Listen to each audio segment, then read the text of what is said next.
So welcome to our meeting today, and today we'll be talking about sustainability in e-commerce together with Tom. Hey Tom, how are you?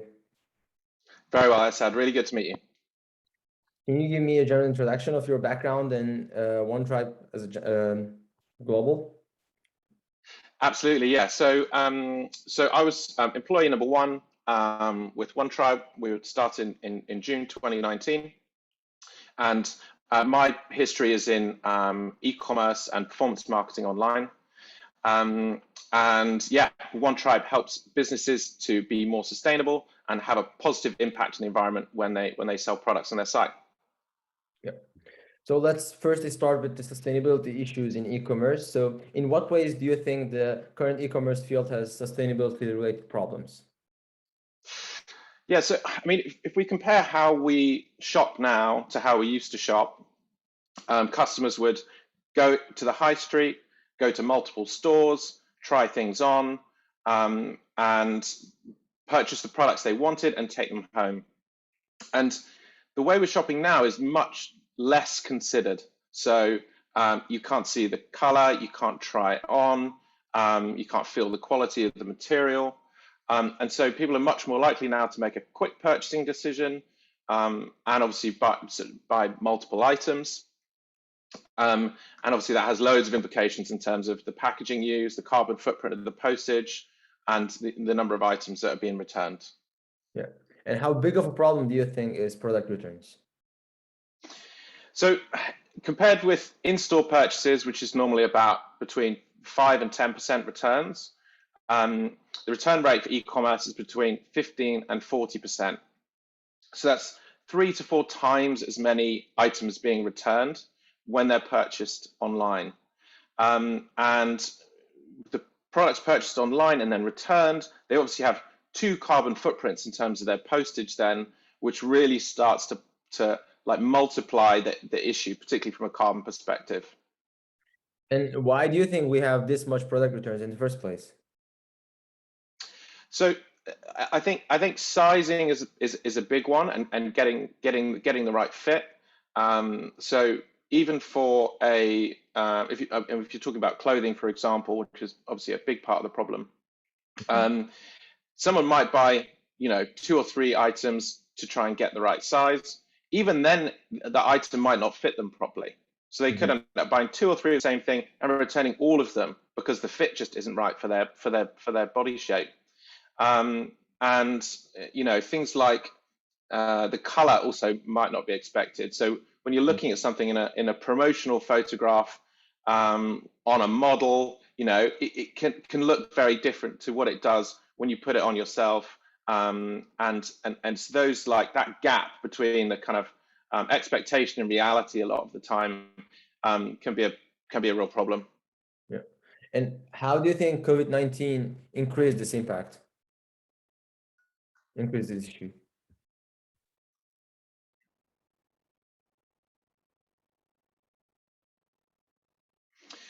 Yeah, so obviously people are shopping, people who were shopping on the high street couldn't shop on the high street during lockdown because they didn't have the choice. So that's driven a lot more people, potentially people who are maybe in older generations who weren't so digitally savvy to start shopping online more. And also a lot of the products that previously were being returned would be which would have been resold during COVID were not being resold, and they were just going straight to the waste pile, straight to landfill potentially, and because just because of a lack of certainty around whether COVID could be passed on for those items. So yeah, there's a few. There's some negative trends there in terms of shopping online, but yeah, also just that couple of years, year and a half, 2 years of COVID, and the increased waste during that time. Yeah. And how do you think this would change the post-COVID behavior of online shoppers now that they're getting more used to this kind of shopping? So we're humans are generally creatures of habit. And so when people get accustomed to a new way of operating, in this case, shopping online rather than on the high street. They become more comfortable with it. They become more used to it. And maybe it's more convenient for them because they don't have to go into Oxford Street in London if you're in to go and do your shopping, and they find it easier to shop from home. And there's also in the UK, and I'm sure a lot of other countries, some of the really big retailers have gone out of business, on the high street retailers. So the ones that have a big online presence can continue to be successful, but the ones that haven't or have failed in the e-commerce proposition are now out of business. And so there's even less choice when customers are looking to go back to the high street. And so that is going to mean that it's difficult to adjust back to the way that we used to shop. And how do you think some regulatory actions could change this behavior of the shoppers? So, yeah, it's obviously a difficult one because retailers want to make it as frictionless as possible for their customers so that they can capture the biggest market share, convert as many customers on the site as possible when they're visiting, by giving free returns and those kind of things. Mm-hmm. And so definitely things like restrictions on returns within 14 days, and reducing that window is really going to help. But I think also we need to start taxing businesses for the waste that they create, to incentivize them to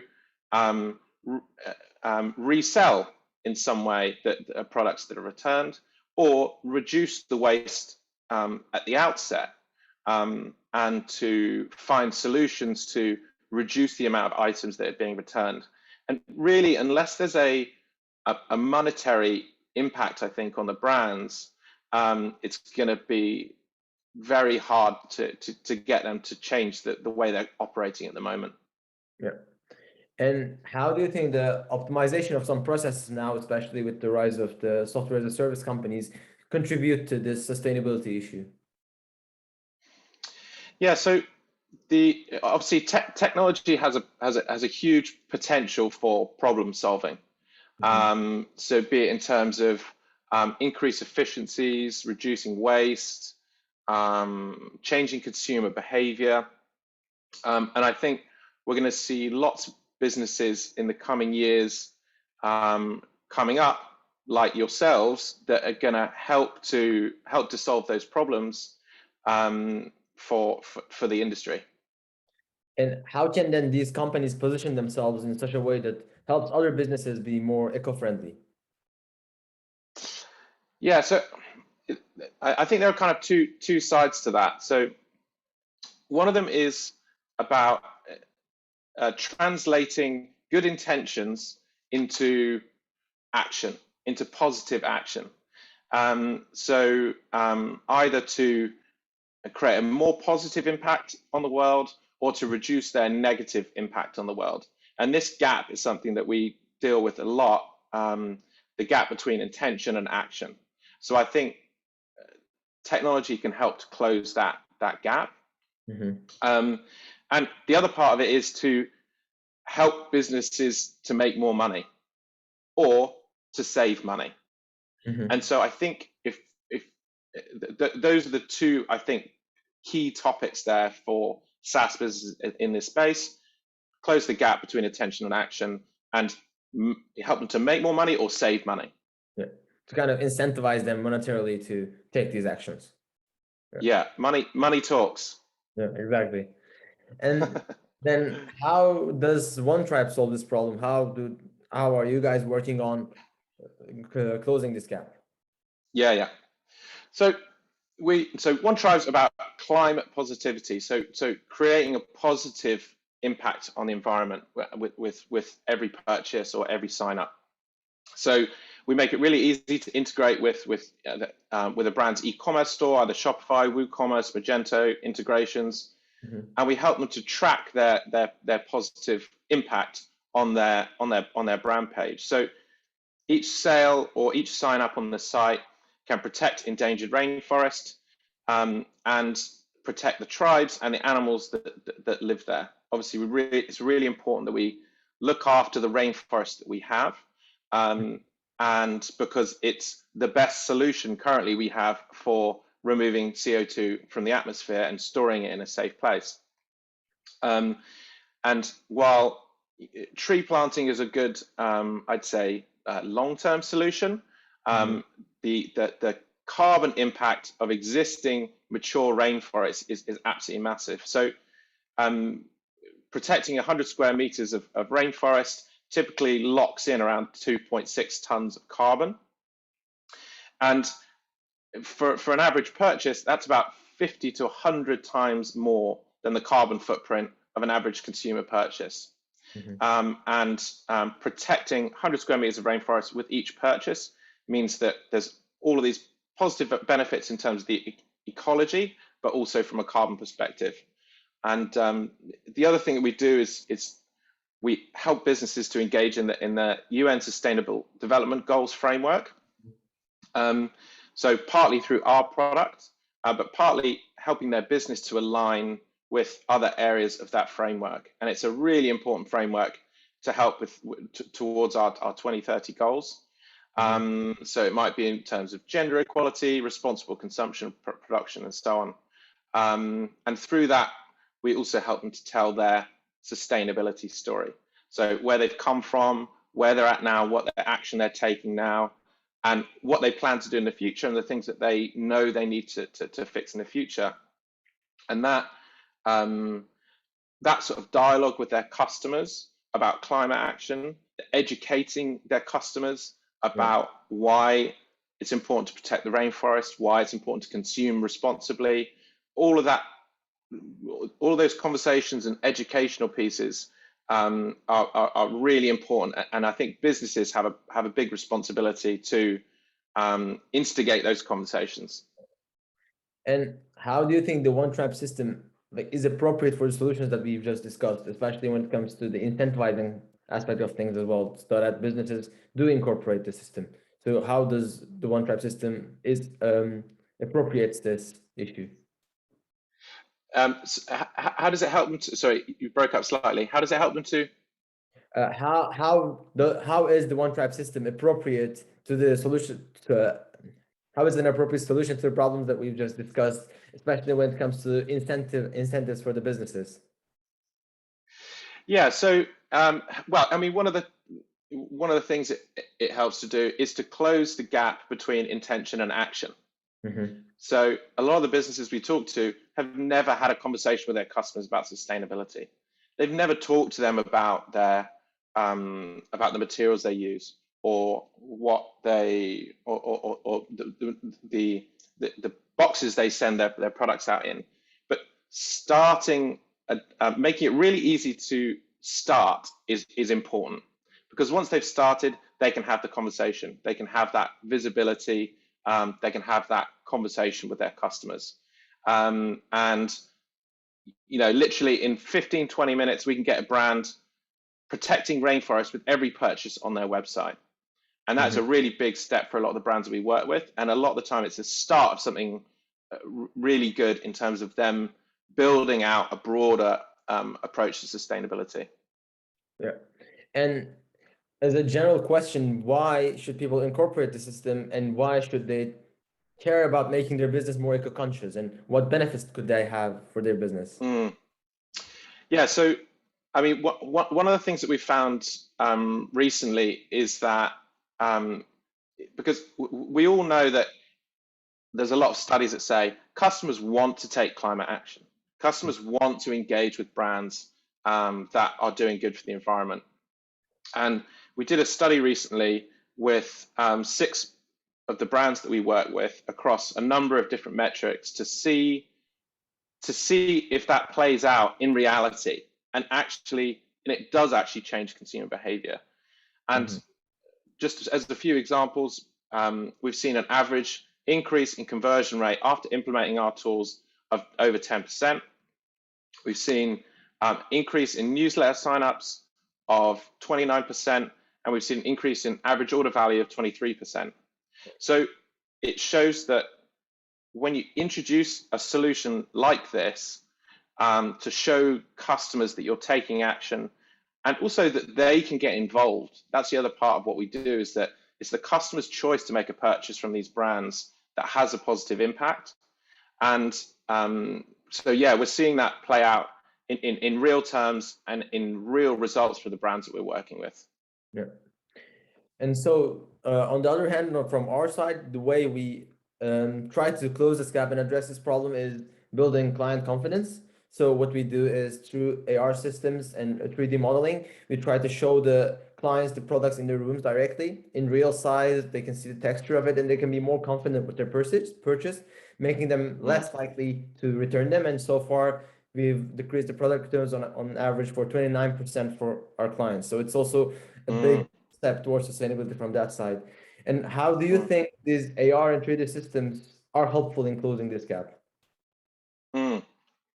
So, I mean, it's obviously kind of relatively new in the retail space, and I think introducing it into e-commerce gives the customers a kind of unique shopping experience, which in some ways echoes the real life shopping experience, and so it can bring them closer to the product, and it can reduce that gap between expectation and reality that we were talking about earlier. And the closer you can bring that gap, the less likely you are to get returned products, and all of the negative implications that come with that. Yeah, there are two. I mean, it comes back to the incentives, because yes, we have a sustainable impact, but also emphasizing the fact that it decreases their cart abandonment rate by a significant amount. It decreases their product cost, which is also a cost to the business itself, helps with the adoption by the masses.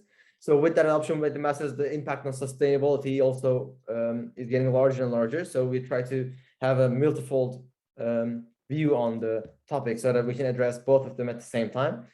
And how do you think overall the adoption, that like an increased adoption, could make this space overall more eco-friendly and also more eco-conscious, because they're more aware now that the implications of sending back products and Yeah, well, I mean, it's carbon is a big one in terms of the footprint of the purchase, the footprint of the product, which may be wasted, and the footprint of the delivery, where it has to come out to the customer and be returned. So there's a big carbon piece there. Just in terms of the amount of waste that we're creating, anything that we can do to stop products going to landfill without having any life is really important.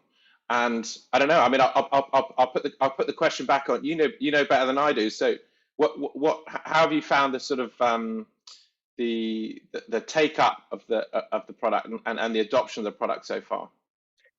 So far, one of the biggest issues is the miscommunication that people have when it comes to AR, because the space is changing quite quickly. And people know AR from a year ago or from a few years ago when it became trendy again, and it was a whole different technology. And some of them were reached out by big players, and they tried the system and it didn't work for them because the product was not fitting well. The models were not as good in quality. So when we try to reach out to them with the fact that we can help them decrease their product returns and help with their cart abandonment rate, there's generally a miseducation. So they're not even willing to listen because they think that they know what it is. So now we're trying to re-educate them on how this can be helpful for them, for their business, and also for their customers. So that's what we're trying to do. And so far, we're successful. It's going well, but it's not easy, because it's easier to re-educate them on a new technology than just change that misinformation that they currently have. But all in all, when we have the results, and that's also one big emphasis of our system, we have very detailed analytics, so they can go on our dashboard and see the amount of money that they saved using our system, the amount of people that saw the product in AR and checked out through the AR. So we also have a direct checkout process. So far the adoption is going well, because there's also other players in the space. But overall, maybe the Facebook main change and AR being more trendy and big players getting into the game changes a bit, and people are getting more confident about it. Yeah, but it's still not there yet. Yeah. But yeah, so overall, that will be all from my side. Yeah. And thanks a lot for your time and for taking the time to discuss with us about sustainability and e-commerce. Pleasure.